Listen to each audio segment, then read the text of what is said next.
पंडा पुजारी ब्राह्मण तिवारी मिश्रा सकल ताड़ना के अधिकारी। अब टीचर को ताड़क कहना चाहिए और जो फीमेल टीचर है उनको ताड़का कहना चाहिए और जो स्कूल है उसका नाम इस सरकार को चाहिए तारनालय रखते। ऐसे पत्रकारों को जो डिग्री मिली है जिन विश्वविद्यालयों से, उन विश्वविद्यालय कॉलेज को तो बम से उड़ा देना चाहिए जहां से ऐसे पत्रकार निकलते हैं। चमत्कार से देश चलेगा कि संविधान से देश चलेगा? ये संविधान के किस पेज में किस पैराग्राफ में लिखा हुआ है कि हिंदू राष्ट्र होगा और लोग हिंदू राष्ट्र बनाने की बात नेशनल चैनल पे कर रहे हैं। डॉक्टर साहब, बागेश्वर धाम के धीरेन्द्र शास्त्री कह रहे हैं कि सनातन धर्म को आप लोग बदनाम कर रहे हैं। नहीं, हम कौन होते हैं सनातन धर्म को बदनाम करने वाले? जिस धर्म में जाति के आधार पर भेदभाव किया गया हो, जिस धर्म में लिंग के आधार पर भेदभाव किया गया हो, जिस धर्म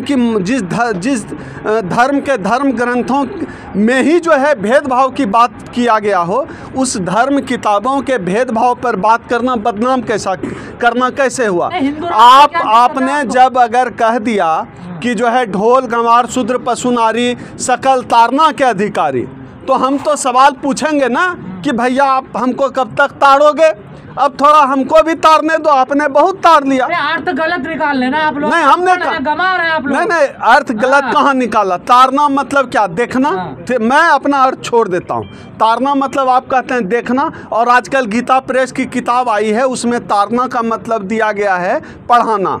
तो ढोल गवार शूद्र पशु नारी सकल ताड़ना के अधिकारी मतलब ये सबको शिक्षा दिया जाएगा, पढ़ाया जाएगा, ढोल को भी। तो हमने थोड़ा सुधार कर दिया भैया इसमें ब्राह्मण छूट गया, तिवारी मिश्रा ब्राह्मण, पंडा पुजारी ब्राह्मण तिवारी मिश्रा सकल ताड़ना के अधिकारी। अब ताड़ना का मतलब देखना लगाइए या जो है पढ़ाना लगाइए, शिक्षा देना लगाइए, ये सब है ताड़ना के अधिकारी। इनको क्यों छोड़ दिए? खाली जो है शूद्र को पढ़ाइएगा, ढोलक को पढ़ाइएगा, ब्राह्मण का गलती है किया है भैया, उसको क्यों नहीं पढ़ाइएगा? उनको भी ताड़िए थोड़ा।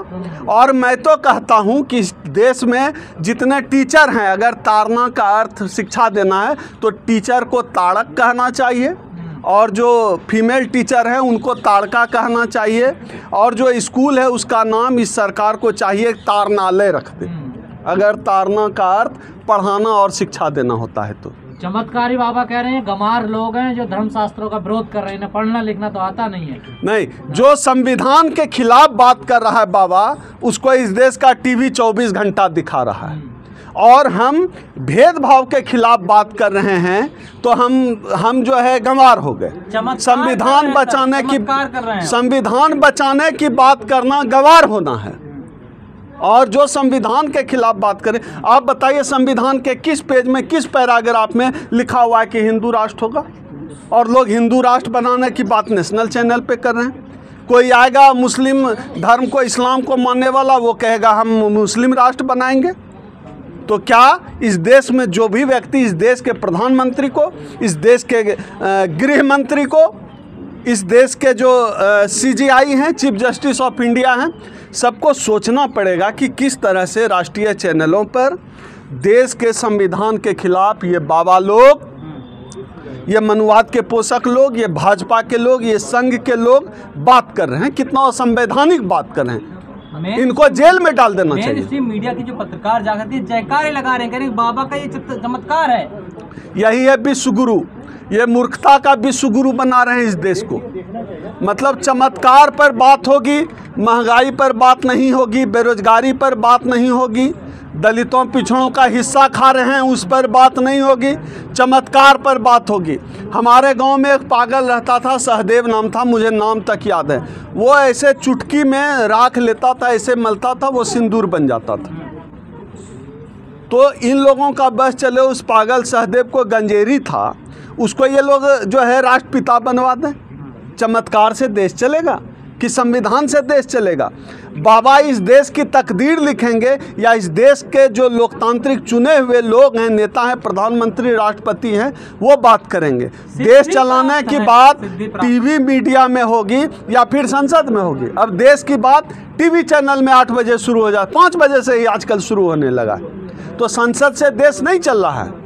ये जो टीवी में जो जनेऊ पहने ब्राह्मण हैं वो आजकल देश चला रहे हैं। तो देश का पूरा सिस्टम ही उल्टा पुल्टा चल रहा है। अब इस देश में महंगाई पर बात मत करिए, बेरोजगारी पर बात मत करिए, मुद्रास्फीति पर बात मत करिए, आरक्षण पर बात मत करिए, निजीकरण पर बात मत करिए। इन्हीं चीज़ों पर इनके बाबाओं के चमत्कार की चुटकी से राख बना दिया, इस पर बात करिए। सरकार कह रहे हैं कि 26 साल की उम्र में, इतनी कम उम्र में आपको सिद्धि कैसे प्राप्त हो गई? मैं तो ये सोच रहा हूँ कि वो कम उम्र में सिद्धि मिल गई। ये जो पत्रकार ऐसा बोलते हैं और इस पर चर्चा कर रहे हैं, इनको पत्रकारिता का सर्टिफिकेट किस विश्वविद्यालय में मिला? ऐसे पत्रकारों को जो डिग्री मिली है जिन विश्वविद्यालयों से, उन विश्वविद्यालय कॉलेज को तो बम से उड़ा देना चाहिए जहां से ऐसे पत्रकार निकलते हैं। वो विश्वविद्यालय डिग्री देने लायक नहीं है। कह रहे हैं ये राष्ट्रवादी पत्रकार हैं जो निकल रहे हैं। इनका यही है राष्ट्रवाद, यही राष्ट्रवाद है कि अंधविश्वास इनका राष्ट्रवाद है, पाखंड इनका राष्ट्रवाद है, या तय करना पड़ेगा। क्या यही जिम्मेदारी है एशियन मीडिया की कि जो ये सब धर्म की बातें दिखा रहे हैं यही हम शाम तक? मैं भी यही बात कर रहा हूँ ना, मैं भी तो यही कह रहा हूँ कि इस तरह मूर्खतापूर्ण बात करने वाले पत्रकार का जो पत्रकारिता का सर्टिफिकेट है उसको जला देना चाहिए। उस विश्वविद्यालय महाविद्यालय बम से उड़ा दो जहाँ ऐसे सुशांत सिन्हा, कौन कौन है पत्रकार, ये ब्राह्मण पत्रकार सारे, किसी को पत्रकारिता का पता नहीं है, दिन रात पता नहीं, तलवार से लेकर ये लोग सरकार का क्या क्या चाटते रहते हैं। जनता के मुद्दों से कोई मतलब नहीं, ऐसे ही चला रहे हैं देश। इससे अलग हटके अडानी जी दूसरे नंबर पे थे, आज 7वें स्थान पे। देखिए क्या है, अडानी का देखिए क्या है कि आपने देखा है कि इंजेक्शन देकर जो है किसी को पहलवान बनाया जाता है। तो इस देश के प्रधानमंत्री और इस देश की सरकार ने इंजेक्शन दे देकर, मतलब बाहरी मदद दे देकर ज़बरदस्ती का उनको दुनिया का जो है सबसे अमीर आदमी बनाया हुआ था। तो ज़बरदस्ती का जो पहलवान इंजेक्शन पे जो पहलवान बनता है, उसकी वही हालत होती है जो हालत आज अडानी की अर्थव्यवस्था में हुई है। सरकार ने बनाया था, सरकार ने बनाया साहब, और सरकार ने तो अपना कर्जा चुकाया। आप गूगल पे डाल के देखिए मोदी ऑन अडानी फ्लाइट, देखिएगा कि अडानी लिखा हुआ है। अडानी के जहाज़ से मोदी जी प्रचार करने जा रहे हैं, उतर रहे हैं जहाज़ से। तो कर्जा चुकाया मोदी जी ने। मोदी जी इसलिए मुझे पसंद है, किसी का कर्जा नहीं रखते। जिन मुद्दों पर वह चुनकर सरकार में आए कि मुसलमानों को टाइट करेंगे, मुसलमानों को टाइट कर दिया। कहा धारा 370 हटाएंगे, हटा दिया। कहा कि जो है आरक्षण ख़त्म हो जाएगा, बहुत चीज़ कहा नहीं गया। उनकी भावना जो थी, भाजपा के लोग कह रहे थे आरक्षण खत्म कर दिया, को टाइट कर दिया, लेकिन तो कह रहे हैं कि मुसलमानों को कुछ गलत शब्द ना बोलें। नहीं, अब तो देखिए नौटंकी करने में तो मोदी जी ऑस्कर से भी ऊपर के कलाकार हैं, झूठ बोलने में। वो तो ये भी कहते थे कि किसी दलित को कुछ कहने से पहले जो है मेरे लाश पर उससे गुजरना पड़ेगा। नोटबंदी फेल होगी, किसी चौराहे पर मुझे बुला लेना, जिस चौराहे पर बुला लोगे। तो झूठ बोलने में तो मोदी जी का इस दुनिया में तो कम से कम नहीं है। कोई दूसरे ग्रह का कोई एलियन आके झूठ बोलने में मोदी जी की बराबरी कर ले तो अलग बात है। इस पृथ्वी ग्रह पर मोदी जी का टक्कर झूठ देने में कोई नहीं दे सकता है। अडानी का ग्राफ क्यों गिरा? अडानी का जो ग्राफ गिरा, वजह क्या हो सकती है? ये तो अर्थव्यवस्था, देखिए ये बात जो है अर्थव्यवस्था की है। मैं बहुत टेक्निकल पर्सन नहीं हूँ, लेकिन इतना ज़रूर समझता हूँ ये ज़बरदस्ती के जो है अमीर बनाए गए थे सरकारी मदद से। वो गिरना ही था, नेचुरल नहीं था वो तो गिरना ही था। ये तो और बुरी हालत होगी इनकी। मोदी जी सत्ता में लगातार बरकरार रहे, इतने सारे झूठों के बाद में भी। झूठ की वजह से ही तो सत्ता में है। 15 करोड़ रुपए देंगे, बहुत हुई महंगाई की मार अब की बार मोदी सरकार, बहुत हुई किसानों पर वार अब की बार मोदी सरकार, हर साल 2 करोड़ रोजगार देंगे, ये सब झूठ ही तो बोला। तो झूठ की वजह से जो है सत्ता में टिके हुए हैं। बाबा साहिब जी ने मताधिकार दिलवाया था, वो तो मतलब ख़त्म ही हो गया ईवीएम के बहाने। नहीं, वो तो है। तो हमारा जो हम जो है 11-12 फरवरी को कॉन्स्टिट्यूशन क्लब में जो राउंड टेबल कॉन्फ्रेंस करने जा रहे हैं, उसमें हमारा मुद्दा है ईवीएम को लेकर। ठीक है, धन्यवाद। Thank you.